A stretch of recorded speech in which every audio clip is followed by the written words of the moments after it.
Hey everybody, welcome back to Bayou Time. Harry McCullough here. We're talking safety, car safety specifically. We're going to do a couple segments here. We'll talk about getting young kids in car seats and then elderly people trying to get their seats in the proper position as well. Hey, it's Ross Brennan, of course, the state trooper, Troop C, public information officer. Ross, thanks so much for being with us, man. So yeah, we're gonna go spectrums here. I guess this time of year, car seats are very important. But newer cars, the designs may be different, and the car seats may be a little different. So tell us a little bit more about that. Yeah, like you said, it won't be long. Kids are going to be out for summer. You got travels. You got grandparents taking kids now. So, look, we just want people to, their most precious thing in their life, right, their kid. We just want to keep them safe in the vehicle. Like I said, you got newer cars. Car seats, they've gotten a lot safer over the years. They got new technology. But because of that, they've also gotten bigger. So one thing to consider whenever purchasing your car seat is make sure that that car seat will actually fit inside your vehicle. You want to make sure that the correct angles and different things like that. And the whole system is very, very technical, especially with these newer car seats. You can either install them with a seat belt, or they have what's called the latch system. That's those little straps that you can connect to the bottom of the seat. And being that it's so technical, a lot of times that people can kind of mess up installing them. And if you have one little thing that's wrong, it can cause that whole seat not to function properly in the event of a crash. So if you want to double check and make sure that is correct, you can always come by Troop C. We are a car fitting station. Just make sure that that seat is installed properly. But the way it is you want to make sure that your car seat is correct for the child's height, the child's weight, and also the child's age. Louisiana law does require that childs remain rear-facing to at least 2 years old, because the rear-facing car seat is actually the safest car seat that they have. Those are the different laws right there. But our state law tries to follow best practice. So as long as you can keep them in the rear-facing for the height and the weight and the age of the child, try to do so. But and then is it 4 or 3? When can a child turn around and you put them in a seatbelt with a little belt? Yeah, so if it at least 2 years old and if they outgrown the rear-facing seat, then you can go to a forward-facing seat. But they might be at that 2-year-old range, but if they can stay inside that rear-facing seat, if they're under that height and that age or the weight requirement, then try to keep them rear-facing as long as possible, just because it's safer. It's probably been that way for 20 years now. Of course, my kids are now in their 30s, so it's been a while. But I mean, we are all facing around. I remember just thinking that's going to be more of a distraction if the child's in the back seat and the mom wants to, or the father, or whoever has a bottle and wants to try and get to the child. He's going to be turning around. But everybody's adjusted, and it's turned out to be a safer place for everybody, right? And a lot of things too that we hear. People say that I want to see my kid as I'm going down the road, but you figure you sleep all night long and your kid's in the cradle in another room and there's no issues, right? Right. And so, I mean, look, I understand where they're coming from as a parent, but like I said, it's the safest thing. Just keep them rear facing as long as possible.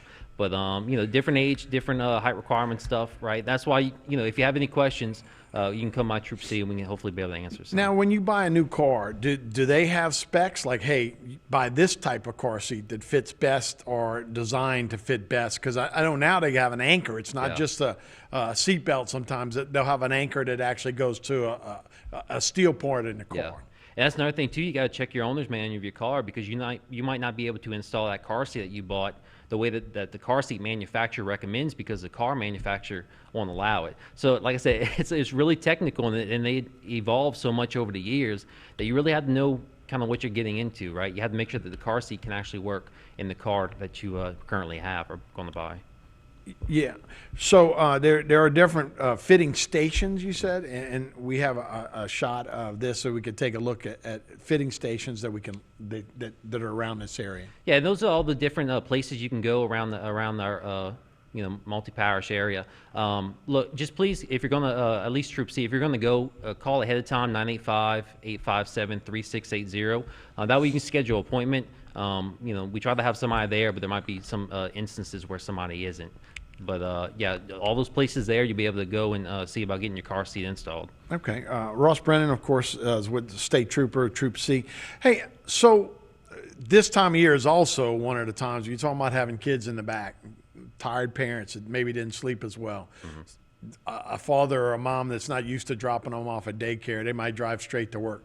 This is also the time where we can have those unfortunate incidents where people forget their children. And now cars have also now get warning lights. I know when I've had a dog in the back of my van, sometimes I go to get out and they'll go, hey, make sure you check the back, you know? Yeah. So that's all new as well. Yeah, like you say, we're kind of getting that time where the parents, maybe their routine's getting thrown off, or whoever the caretaker is.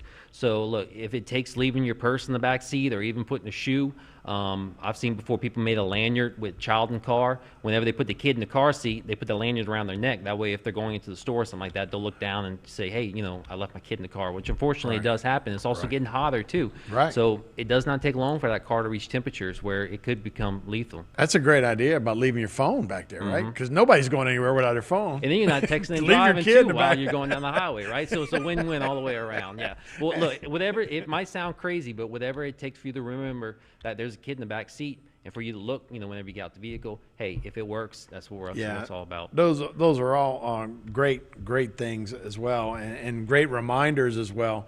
But it seems like more and more safety now.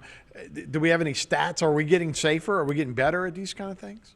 Yeah, look, it's. I don't have the stats with me right now, right? Sure. But unfortunately, though, this time of the year, you do start to see headlines of, you know, kids being left in a hot car like that. So, you know, cars are getting safer. They are starting to have reminders and stuff. But unfortunately, people, you know, they get mixed up. They might get used to it, an alert on the car. They might start ignoring it, right?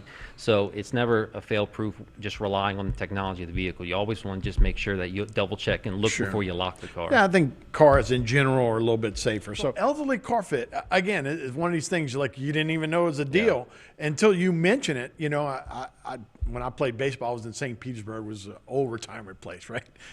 And everybody used to drive. They were right on. You could barely see like two eyes right over the dash as they were driving along. We were like, whoa, you know, it was kind of our job to avoid those folks.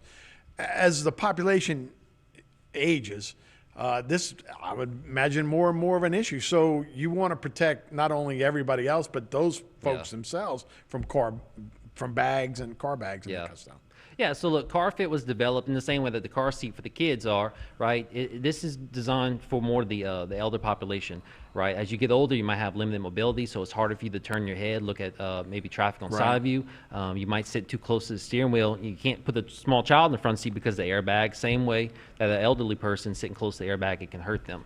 So just some highlights. Whenever you're sitting inside the vehicle, you want at least 12 inches between the airbag cover and the center of your chest. A lot of times, which would be the steering wheel, right in the middle of the steering wheel. Yeah, because a lot of times elderly drivers, they kind of sit up close to the steering wheel because they need to be able to see the gauges and stuff like that. But being that they're so close to the steering wheel, if they were in the event of a crash, the airbag would go off. It can actually cause more injury because there's not enough space for that airbag to deploy and work correctly. So definitely make sure that you have at least 12 inches between the center of the chest and the airbag.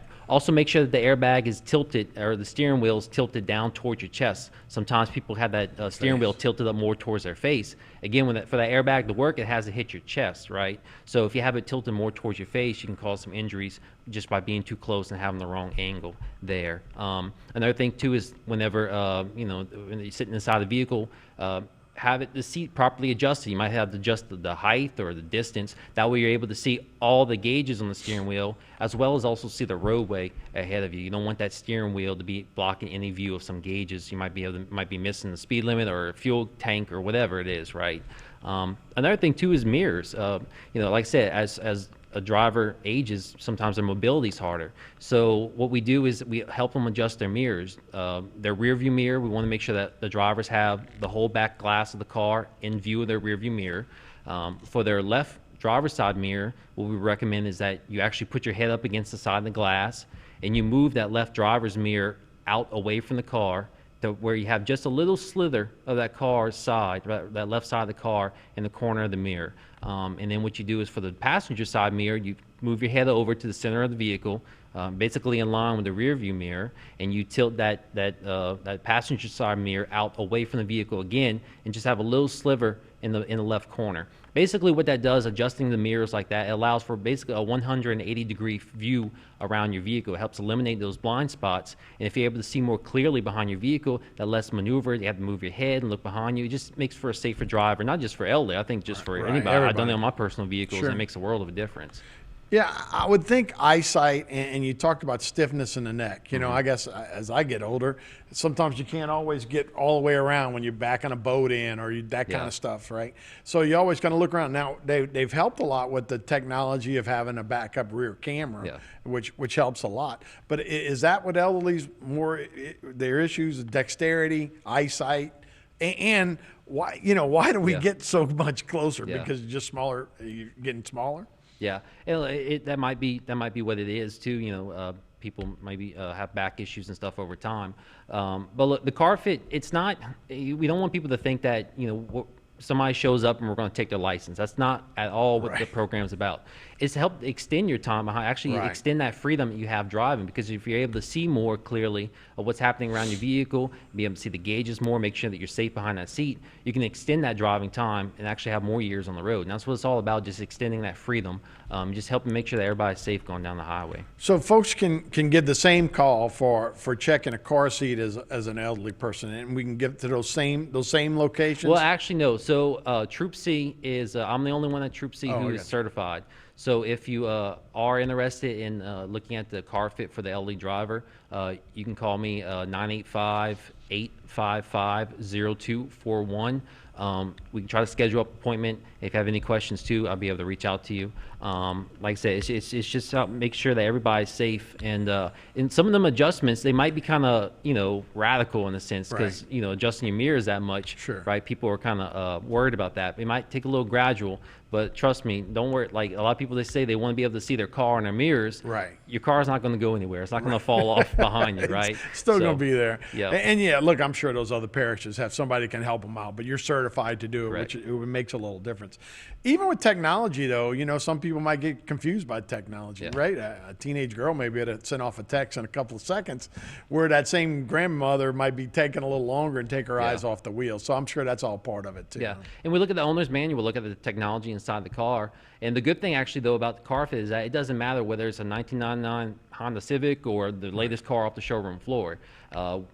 All vehicles have rearview mirrors, side mirrors, right, and seats can adjust. So we can work it with every car, but we also do look at the safety features of the vehicle that you do have. Yeah, no, that's so important, and you don't even think about that. You folks trying to concentrate on the road, but maybe actually too close, so it's not a safe situation. So, look, I don't think you want to take a license from anywhere. You're right. That is their independence, especially somebody that doesn't have somebody to show from around all the time. They don't want to sit at their house all day and watch HTV. They want to get out and see the world. So, so any of those kind of things, car seat or elderly to want a car fit, give you guys a call and you can help out. Ross, thanks so much. It's not something we always think about all the time, but certainly some things we should be thinking. Yes, sir. Yeah. All right. That's Ross Brennan, of course, with Troop C. He's the public information officer.